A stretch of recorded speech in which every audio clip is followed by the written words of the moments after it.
तो गाइस आज हम बात करेंगे लुकिज्म के चैप्टर नंबर 544 के बारे में। और आज की वीडियो की शुरुआत में हम देखते हैं जिनरैंग गैप्रियन किम के स्टाइल में एक मुक्का मारता है गोंगशॉप जी के, और इस एक मुक्के से गोंगशॉप अधमरी हालत में जमीन में पड़ा होता है। लेकिन उसके बावजूद भी गोंगशॉप अनकॉन्शियस नहीं हुआ होता, इसलिए जिनरैंग उसको कहता है, काफी हैरानी वाली बात है, इसके बावजूद भी तू बेहोश नहीं हुआ है। आयरन फोर्ट्रेस, मैंने ये बिल्कुल भी उम्मीद नहीं करी थी कि तू इतना ज्यादा मजबूत होगा अपनी इस चर्बी के साथ। और गोंगशॉप जमीन में पड़ा पड़ा अपने मन में कहता है, यकीन नहीं होता, इसने टेसो और मुझे एक झटके में जमीन में पटक दिया है। भले ही ये पहले से काफी ज्यादा थक चुका है, लेकिन उसके बावजूद भी इसके पंचेस काफी ज्यादा पावरफुल हैं। लेकिन कोई बात नहीं, मैं अभी हारा नहीं हूँ, मैं दोबारा से उठ सकता हूँ। गोंगशॉप दोबारा से उठने की कोशिश कर रहा होता है, लेकिन वो उठ नहीं पाता क्योंकि जिनरैंग की हमले की वजह से उसकी नकली टांग टूट चुकी होती है। दरअसल गोंगशॉप ने जिनरैंग के हमले को आयरन फोर्ट्रेस की वजह से झेल लिया होता है, लेकिन उसकी नकली टांग के ऊपर आयरन फोर्ट्रेस अप्लाई नहीं होता।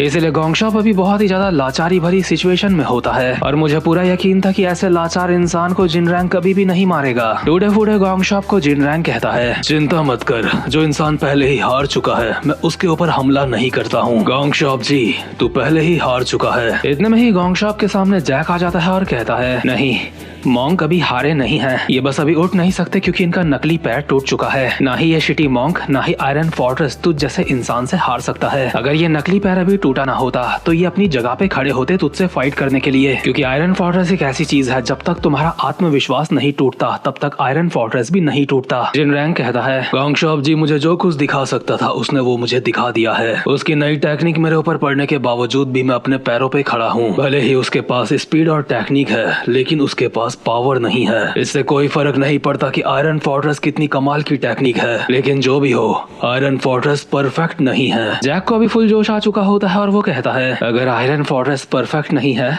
तो मैं उसे परफेक्ट बनाऊंगा। क्या तू आयरन फोर्ट्रेस को परफेक्ट बनाएगा? तू कहना चाहता है जो गोंगशॉप जी नहीं कर पाया वो तू करेगा? सही कहा, मैं यहीं पे इसी वक्त कसम खाता हूँ, मैं आयरन फोर्ट्रेस को परफेक्ट जरूर बनाऊंगा। इसलिए शिटी मॉन्क, तू मुझे बस देखता जा मैं क्या करता हूँ। जैक तो जिनरैंग से लड़ने के लिए यहाँ पे पूरी तरीके से तैयार होता है, बट इतने में ही टेसो उसके पीछे से आता है और उसके सर पे हाथ रख के कहता है, बहुत अच्छी बात कही बच्चे, लेकिन इन सारी चीजों के लिए अभी वक्त है। आगे तेरे पास बहुत सारे मौके आएंगे जहाँ पे तुझे खुद को साबित करना होगा, लेकिन अभी के लिए ये चीज तू मेरे ऊपर छोड़ दे। ये मेरी फाइट की शुरुआत है, इसलिए इसके बीच में मत आना डैनियल पार्क। लेकिन डैनियल जिनरैंग के सामने आता है और कहता है, ये फाइट शुरुआत से मेरी थी क्योंकि इसने यहाँ पे सबसे पहले आके मुझे चैलेंज करा था, इसलिए जिनरैंग से यहाँ पे मैं फाइट करूंगा। जिनरैंग, तुझसे फाइट करने से पहले मैं तुझसे कुछ कहना चाहता हूँ, लेकिन शायद तू मेरी बात सुनेगा नहीं, है ना? हाँ, हम अपने पंचेस के थ्रू बात कर सकते हैं, जेम्स ली के कुत्ते। अब मुझे ये मत कहियो कि तू यहाँ पे तैयारी के बिना आया है। यहाँ पे हमारी बातचीत सबसे पहले मुक्कों और लातों से ही होगी। मैंने सही कहा ना चैंपियन? इसी के साथ डैनियल घुमा के एक लात मारता है जिनरैंग के ऊपर, लेकिन जिनरैंग ने उसे अपनी कोहनी से रोक लिया होता है। इसके बाद डैनियल एक और स्पिन किक मारता है जिनरैंग के ऊपर, लेकिन जिनरैंग ने इसको भी ब्लॉक कर लिया होता है और कहता है, मुझे समझ आ रहा है,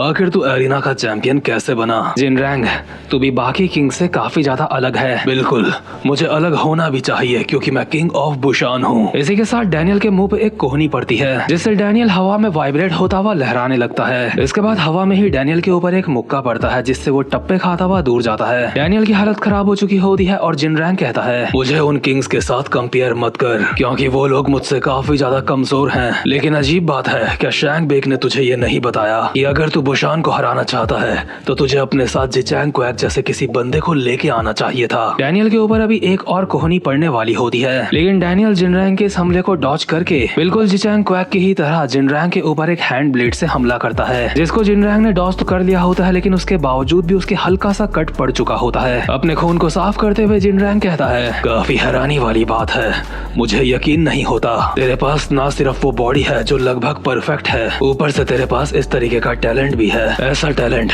जिससे तो किंग ऑफ चंगचियांग को कॉपी कर सकता है। तेरा फाइटिंग स्टांस बिल्कुल जिचैंग क्वैक की तरह है। मैंने कभी सोचा नहीं था कि ये स्टांस मैं दोबारा से देखूंगा। सच में पुरानी यादें ताजा हो गई हैं। इसी के साथ डैनियल जिचैंग के हैंड ब्लेड के साथ जिनरैंग के ऊपर एक हमला करता है, लेकिन जिनरैंग इस हमले को ब्लॉक कर देता है और अपने मन में कहता है, इसकी हैंड मूवमेंट्स काफी ज्यादा शार्प है, ऐसा लगता है ये जिचैंग ही है। लगता है मैं उस दिन वाले जिचैंग से आज दोबारा से फाइट कर रहा हूँ। तो सेकंड जनरेशन ट्रांसफॉर्मेशन इतनी ताकतवर है। हाँ, इसी के साथ जिनरैंग भी अपनी कोहनी से डैनियल के ऊपर हमले कर देता है, लेकिन डैनियल भी इन सारे ही हमलों को ब्लॉक कर देता है और ये दोनों लगातार एक दूसरे के ऊपर हमले करे जा रहे होते हैं। जिनरैंग की कोहनी और डैनियल का हैंड ब्लेड एक दूसरे से बार बार टकरा रहे होते हैं। इन दोनों की फाइट काफी ज्यादा बूम बाम तरीके से हो रही होती है, इसलिए ऑडियंस का पूरा पैसा वसूल हो रहा होता है। एल ग्रुप का चेयरमैन शिप टाइकून, साथ ही में बुशान का मेयर ये चीज देख के हैरान होते हैं कि आखिर ये बंदा कौन है जो जिनरैंग को इतनी अच्छी टक्कर दे रहा है। इन्हें ऐसा लग रहा होता है जैसे पास्ट वाला जिनरैंग और प्रेजेंट वाला जिनरैंग अभी एक साथ लड़ रहे हैं, इसलिए मेयर को तो समझ भी नहीं आ रहा होता है कि उसे किसके लिए चीयर अप करना चाहिए। वही जिनरैंग से फाइट करते करते डैनियल अपने मन में कहता है, मेरा दुश्मन किंग ऑफ बुशान है,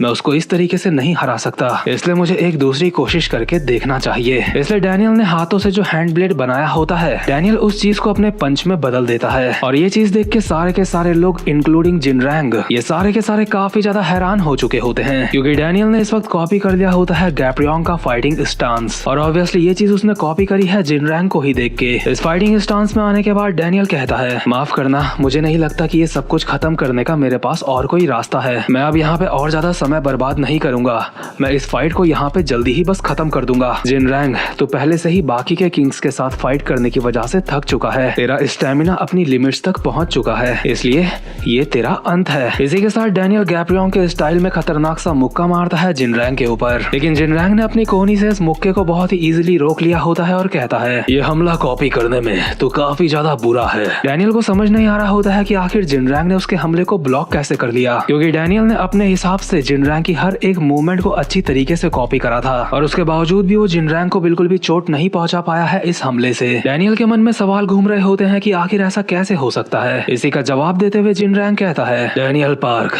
तू सिर्फ मूवमेंट्स को कॉपी कर सकता है, लेकिन एक असली अटैक हमेशा असली ही रहता है। भले ही तू किसी इंसान के अटैक की नकल कर लेगा, लेकिन तू उसके पावर की नकल नहीं कर सकता। तेरे फिस्ट बहुत ज्यादा खाली हैं, उनमें वो बात नहीं है। साथ ही में अभी हमें डैनियल के वो पल भी दिखाए जाते हैं जब वो अपने UI मोड में था और उसने उस वक्त भी गैब्रियन के हमलों को कॉपी करा था और उस वक्त डैनियल के हमले काफी ज्यादा जबरदस्त थे, इतने जबरदस्त कि जिन्यूंग पार्क ये सोचने में मजबूर हो गया था कि अगर इस वाले बंदे की फाइटिंग गैब्रियन किम के साथ हो जाती है तो कौन जीतेगा। लेकिन प्रेजेंट मोमेंट में जिनरैंग डैनियल के सिर्फ इन हमलों को बेकार नहीं बता रहा होता, बल्कि उसके सारे हमलों को बेकार बता रहा होता है। इसलिए डैनियल गुस्से में एक और हमला करता है जिनरैंग के ऊपर, जिसका नाम है अल्टीमेट फिस्ट, जो है टेसो मा का अटैक। ये हमला जिनरैंग के पड़ा तो जबरदस्त होता है, लेकिन उसके बावजूद भी जिनरैंग को कुछ नहीं हुआ होता और वो कहता है, ये यूनिक टेक्निक्स किसी इंसान के खुद के टैलेंट से बनती है। तुझे नहीं लगता अगर तेरी कॉपी स्किल इन टेक्निक्स को भी कॉपी कर देगी तो ये चीज बाकी लोगों के लिए काफी ज्यादा नाइंसाफी वाली बात होगी, और ऊपर से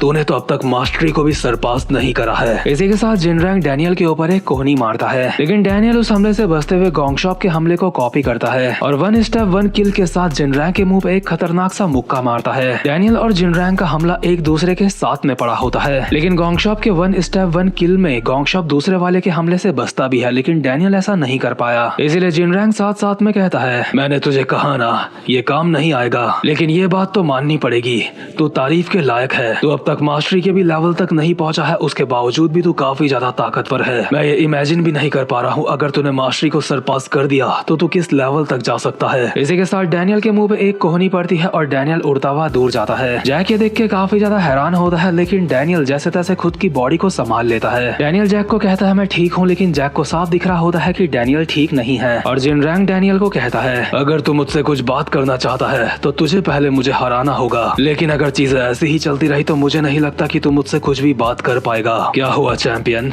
तो क्या ऐसे ही बस हार मान लेगा? इतने में ही टेसोमा आगे की तरफ आता है और कहता है, सही कहा, लगता है चैलेंज बैलेंस खत्म हो चुका है, अब वक्त है इन सारी की सारी चीजों का अंत करने का। टेसो अभी जा ही रहा होता है जिनरैंग के साथ फाइट करने के लिए, लेकिन इतने में ही टेसो के पीछे से उसको आवाज आती है, नहीं टेसोमा, तू काफी ज्यादा लेट हो चुका है, क्योंकि अगली बारी मेरी है। आखिर अब तक तुम में से कितने लोग उससे पहले ही फाइट कर चुके हो? किंग ऑफ बुशान, क्या मुझे यहाँ पे आने में थोड़ी सी देर हो गई है? और अभी जो यहाँ पे बंदा आया होता है वो और कोई नहीं बल्कि होता है किंग ऑफ एंचियन जैग्योन ना। ऑब्वियसली जैग्योन की एंट्री यहाँ पे काफी ज्यादा अचानक से हुई होती है और जिनरैंग जब अपनी नजरें घुमा के जैग्योन को देख रहा होता है तो जैग्योन उसको कहता है, काफी समय बाद दिखाई दे रहा है किंग ऑफ बुशान, तुझे जेल से बाहर आने में कोई दिक्कत वगैरह तो नहीं हुई है ना? मैंने तो तुझे वहाँ पे थोड़े बहुत पैसे भी भेजे थे ताकि तू वहाँ पे अपना खर्चा पानी कर सके। किंग ऑफ एंचियन, मुझे पता था तू यहाँ पे जरूर आएगा। जैक किंग ऑफ एंचियन को देख के यहाँ पे काफी ज्यादा खुश खुश होता है क्योंकि किंग ऑफ एंचियन जैक लोगो की ही तरफ से फाइट करेगा। इसका मतलब डैनियल लोगो का पलड़ा अब भारी पड़ चुका है क्योंकि अब यहाँ पे जैक योना भी मौजूद है। जैक योना टेसो के बगल में आके कहता है, टेसो माँ काफी समय बाद दिख रहा है, शायद हम आज पहली बार साथ में मिलके फाइट करने वाले हैं, है ना? लेकिन क्या तू ये कर पाएगा? तुझे पता है ना हमारा सामना किससे हो रहा है? अबे